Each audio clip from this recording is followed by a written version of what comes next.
అబ్బాయి సైడ్ కావడంతో ఆ ప్లేస్ లోకి బాబాయ్ వచ్చేసాడు. మార్చి 26న రావాల్సిన పెద్ది వాయిదా పడింది. పెద్ది హ్యాండ్ ఇచ్చాడు అనుకుంటే పీక్ సమ్మర్ లో వచ్చేస్తోంది.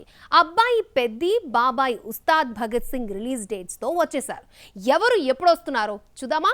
రామ్ చరణ్ బుచ్చిబాబు సినిమా పెద్దిని మార్చి 26న రిలీజ్ చేస్తున్నట్టుగా 5-6 నెలల క్రితమే ప్రకటించారు. అయితే షూటింగ్ పూర్తి కాకపోవడంతో నెల ఆలస్యంగా ఏప్రిల్ 30న విడుదల చేస్తున్నారు. ఈ సందర్భంగా దర్శకుడు రిలీజ్ డేట్ పోస్టర్ ని షేర్ చేశారు. పెద్ది మార్చి 26 నుంచి ఏప్రిల్ 30కి వెళ్లిపోవడంతో పెద్ద డేట్ కే ఉస్తాద్ భగత్ సింగ్ వచ్చేస్తోంది. ఉస్తాద్ షూటింగ్ 2025లోనే పూర్తయినా గత ఏడాది వీరమల్లు ఓజీతో వచ్చిన పవన్ 2026ను భర్తీ చేయడానికి ఉస్తాద్ ను సమ్మర్ లో రిలీజ్ చేద్దాము అనుకున్నారు. పెద్ది వాయిదాతో మార్చి 26 స్లాట్ ఖాళీ కావడం ఉస్తాద్ కి కలిసొస్తోంది. ఒకే రోజు బాబాయ్ అబ్బాయిల రిలీజ్ డేట్స్ పోస్టర్స్ విడుదల చేశారు. బాబాయ్ అబ్బాయిలు సోలోగా వస్తున్న భారీ కలెక్షన్స్ పై కన్నేశారు. మార్చి 26 గురువారం వస్తున్న ఉస్తాద్ కు వరుస సెలవులు కలిసి రానున్నాయి. 27 శుక్రవారం శ్రీరామనవమి, ఆ తర్వాత వీకెండ్, 31న మంగళవారం మహావీర జయంతి ఎలాగూ సెలవే. ఏప్రిల్ 3 గుడ్ ఫ్రైడే హాలిడే కావడంతో ఉస్తాద్ పండగ చేసుకోనున్నాడు. ఈసారి సమ్మర్ హవా అంతా మెగా హీరోలదే. మార్చి ఏప్రిల్లో మరో పెద్ద హీరో మూవీ లేకపోవడం మెగా హీరోలకు కలిసి రానుంది. ఉస్తాద్ కి కాదు, పెద్దికి కూడా పోటీగా వచ్చే సినిమా ఒక్కటి లేదు. మెగా హీరోల కొత్త రిలీజ్ డేట్లతో యంగ్ హీరోలకు దెబ్బ తగిలింది. ఆల్రెడీ పీక్స్ కి చేరుకున్న టైం కు పెద్ద వచ్చి షాక్ ఇవ్వడంతో మరో విడుదల తేదీ చూసుకోవాల్సిన సిచ్యువేషన్ వచ్చింది. రిలీజ్ డేట్ మార్చుకోవాల్సిన ఆ హీరోలు ఎవరో చూద్దామా? ఏజెంట్ డిజాస్టర్ తర్వాత అఖిల్ నటిస్తున్న లెనిన్ ని మే 1న రిలీజ్ చేస్తున్నట్టుగా ప్రకటించారు. అనుకోకుండా పెద్ది ఏప్రిల్ 30న రావడంతో ఒకే రోజు తేడాలో అఖిల్ వచ్చే సాహసం రిస్క్ చేయడు. ఈ లెక్కన లెనిన్ మే 3వ వారంకు వెళ్లే ఛాన్స్ ఉంది. పెద్ది, ఉస్తాద్ భగత్ సింగ్ రిలీజ్ కు అటు ఇటు 2 వారాల పాటు క్రేజీ ప్రాజెక్టులు రిలీజ్ చేయడానికి నిర్మాతలు సాహసించారు. ఒకవేళ తీసుకొద్దాం అనుకుంటే థియేటర్స్ దొరకవు. ఉస్తాద్ మార్చి 26న వస్తుంటే శర్వానంద్ బైకర్ ఏప్రిల్ 3న రిలీజ్ అవుతోంది. ఉస్తాద్ వచ్చిన వారానికి బైకర్ వస్తుందా లేదా అనేది తెలియాలి. మార్చి 19న రావాల్సిన అడవిశేష్ డెకాయిట్ కొత్త రిలీజ్ డేట్ ను ప్రకటించలేదు.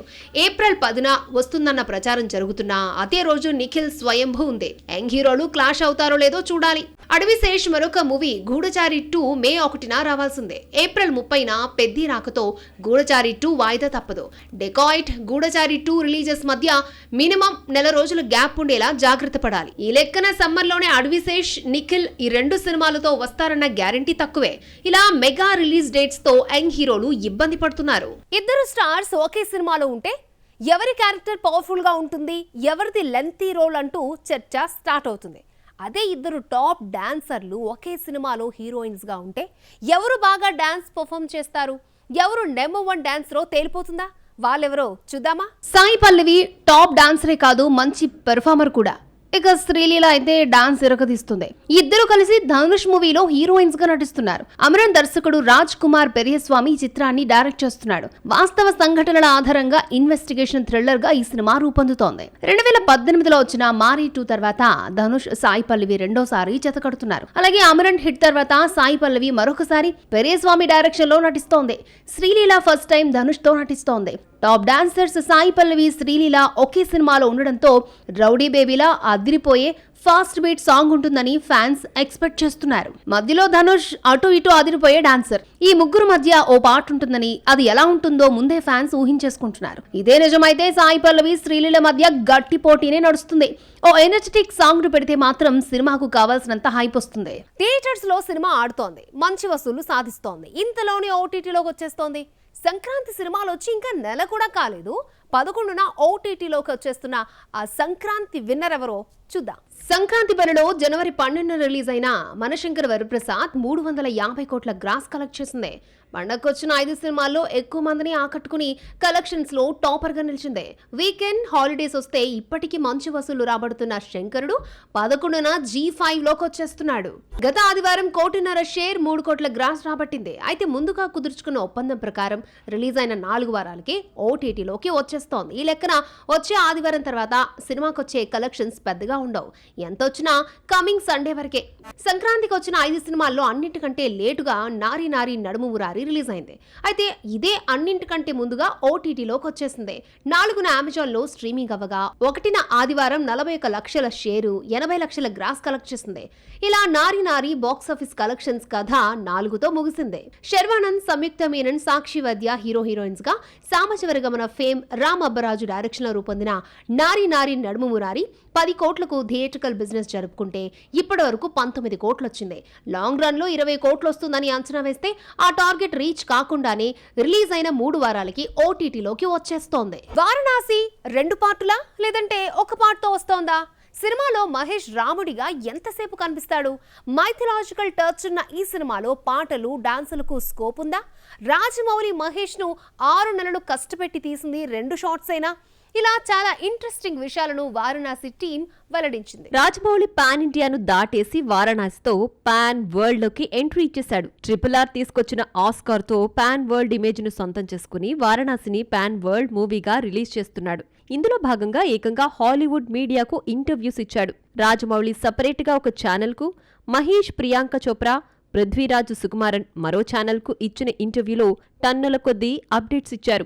రాజమౌళి, మహేష్ కాంబినేషన్ 15 ఏళ్ల క్రితమే సెట్ అయినా సెట్స్ పైకి రావడానికి ఇంతకాలం పట్టింది. 2 ఏళ్ల నుంచి సెట్స్ పై ఉన్న వారణాసిని 2027 ఏప్రిల్ 7న రిలీజ్ చేస్తున్నట్లు మేకర్స్ పోస్టర్ కూడా రిలీజ్ చేశారు. సినిమా 2 పార్టులుగా వస్తోందని జరుగుతున్న ప్రచారానికి రాజమౌళి ఫుల్ స్టాప్ పెట్టాడు. 3 గంటల లెంగ్త్ తో ఒక పార్ట్ ఉంటుందన్నాడు దర్శకుడు. 3 గంటల సినిమాలో 3 నిమిషాలు ఇంట్రెస్టింగ్ గా లేకపోతే ఆడియన్స్ ఫోన్స్ చూసుకుంటారని, ఎక్కడా బోర్ కొట్టకుండా కొత్త అనుభూతినిచ్చేలా వారణాసిని తీర్చిదిద్దామన్నాడు Jakkanna. Varanasi mythological social thriller గా రూపొందుతోంది. 3 గంటల ఈ సినిమాలో రామాయణం సీన్స్ మాత్రం 25 నిమిషాల పాటే ఉంటుందన్నాడు జక్కన్న. రాముడి గెటప్ గురించి మహేష్ మాట్లాడుతూ, రాముడిగా నిలబడే విధానం నుంచి నటించడం వరకు ఎన్నో రిహార్సల్స్ చేశామని, 2-3 నెలలు దీనికోసమే కష్టపడ్డామన్నాడు. రాజమౌళి దర్శకత్వంలో నటించాలంటే శ్రమదానం చేయాల్సిందే, కష్టం మామూలుగా ఉండదు. ఎంత ఇబ్బంది పెట్టాడో RRR టైంలో ఎన్టీఆర్, రామ్ చరణ్ చెప్పుకొచ్చారు. లేటెస్ట్ ఇంటర్వ్యూలో మహేష్ మాటలు వింటుంటే అంతకంటే ఎక్కువే కష్టపడ్డాడనిపిస్తోంది. మహేష్ రన్నింగ్స్ కు ఫ్యాన్స్ ఉన్నారు. పోకిరిలో రన్నింగ్ సీన్ గురించి ప్రత్యేకంగా చెబుతారు. అయితే వారణాసి కోసం రాజమౌళి తను పరిగెత్తే విధానాన్ని కూడా మార్చేశాడని, 2 షాట్ల కోసం 6 నెలల శిక్షణ తీసుకున్నానని చెప్పాడు మహేష్. రాజమౌళి టార్గెట్ మారిపోయింది. RRR వరకు ఆయన ఒక పాన్ ఇండియా డైరెక్టర్ మాత్రమే. వారణాసితో తనతో పాటు మహేష్ ను కూడా పాన్ వరల్డ్ లోకి తీసుకెళ్లిపోతున్నాడు. ఇంతవరకు పాన్ ఇండియాలోకి అడుగు పెట్టని మహేష్ ఏకంగా పాన్ వరల్డ్ లోకి అడుగు పెట్టడం విశేషం. సినిమా రిలీజ్ కి 14 నెలలు ఉండగానే హాలీవుడ్ లో ప్రమోషన్స్ మొదలు పెట్టేశాడు జక్కన్న. ఈ లెక్కన రిలీజ్ ముందు ప్రమోషన్స్ అందడి ఓ రేంజ్ లో ఉండడం ఖాయం. ఇంటర్వ్యూలో ప్రియాంక చోప్రా చలాకీగా కనిపించింది. సినిమా ఛాన్స్ వచ్చినప్పుడు పాటలుండేలా, డాన్స్ కు స్కోప్ ఉండేలా చూడమంటూ రాజమౌళికి విజ్ఞప్తి చేశానని చెప్పుకొచ్చింది ప్రియాంక. ఆల్రెడీ ఒక పాట షూటింగ్ పూర్తయిందని, రోజూ పాడుకుంటున్నానని, డాన్స్ అదిరిపోయిందంటూ హైప్ క్రియేట్ చేసింది. వారణాసి గురించి టీం చాలా అప్డేట్స్ ఇస్తే, మరోవైపు సినిమా ఓటీటీ రైట్స్ ఫ్యాన్సీ రేటుకు అమ్మడవుతోందన్న న్యూస్ చక్కర్లు కొడుతోంది. రాజమౌళితో మోడ్రన్ మాస్టర్స్ డాక్యుమెంటరీ తీసిన నెట్ఫ్లిక్స్ వారణాసి ఓటీటీ రైట్స్ డీల్ను 600 నుంచి 700 కోట్లకు చేసుకుందని టాక్. సినిమాను 1000 కోట్ల బడ్జెట్తో మొదలుపెట్టగా 1300 కోట్లకు చేరుతుందని అంచనా. ఈ లెక్కన ఓటీటీ రైట్స్ రూపంలో సగం బడ్జెట్ వచ్చేనుంది. ఆడియో, శాటిలైట్ ఇలా అన్ని రైట్స్ కలుపుకుంటే 900 నుంచి 1000 కోట్లొచ్చే ఛాన్స్ ఉంది. రాజమౌళి మేకరే కాదు, మంచి బిజినెస్ మ్యాన్ కూడా. సినిమాను ఎలా ప్రమోట్ చేసుకోవాలి, ఎంత కమ్మితే ఎంత లాభం వస్తుందో ముందే పక్కా ప్రణాళికతో ఉంటాడు జక్కన్న.